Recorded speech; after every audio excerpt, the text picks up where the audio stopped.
ఏపీలో అమరావతి రాజధాని వేశ్యల రాజధాని అంటూ సాక్షి డిబేట్లో వ్యాఖ్యలు చేసిన వివాదాన్ని చినికి గాలివానగా మారుతోంది. ఇప్పటికీ ఈ వ్యవహారంలో సాక్షి టీవీలో డిబేట్ నడిపిన సీనియర్ జర్నలిస్టు కొమ్మినేని శ్రీనివాసరావును అరెస్టు చేసిన విజయవాడ తీసుకువెళ్లారు.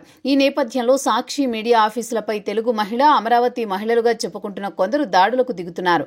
వీటిపై వైసీపీ నేత సజ్జల ఫైర్ అయ్యారు. సాక్షి టీవీ డిబేట్లో జర్నలిస్టు కృష్ణంరాజు చేసిన వ్యాఖ్యలపై ఒక పథకం ప్రకారం 3 రోజులుగా చేస్తున్న కృత్రిమ ఆందోళన పరాకాష్టే సీనియర్ పాత్రికేయుడు కొమ్మినేని శ్రీనివాసరావు అరెస్ట్ అని సజ్జల రామకృష్ణారెడ్డి విమర్శించారు. సీఎం చంద్రబాబు కనుసన్నల్లోనే ఆర్గనైజర్డ్ గా ఆందోళనలు, దిష్టిబొమ్మల దగ్ధాలు, చెప్పులతో కొట్టడాలు, పోలీస్ స్టేషన్లో ఫిర్యాదులు జరిగాయన్నారు. ఏడాది పాలనలో వైఫల్యాల నుంచి ప్రజల దృష్టిని మళ్లించేందుకు చివరికి టీవీ డిబేట్లోని వ్యాఖ్యలను కూడా వివాదాస్పదంగా మార్చడం ఒక్క చంద్రబాబుకే చెల్లుతుందన్నారు.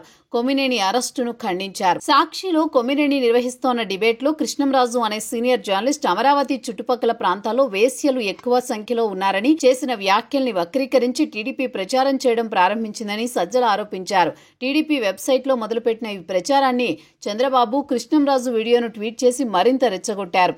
ఆ తర్వాత కృష్ణంరాజు క్షమాపణలు చెప్పారని గుర్తు చేశారు. ఆ తర్వాత సాక్షి పేపర్, టీవీల్లో ఎక్కడా ఈ ప్రస్తావన లేదన్నారు. ఆ తర్వాత సాక్షి టీవీ కూడా తమకు సంబంధం లేదని దీనిపై వివరణ ఇచ్చిందన్నారు.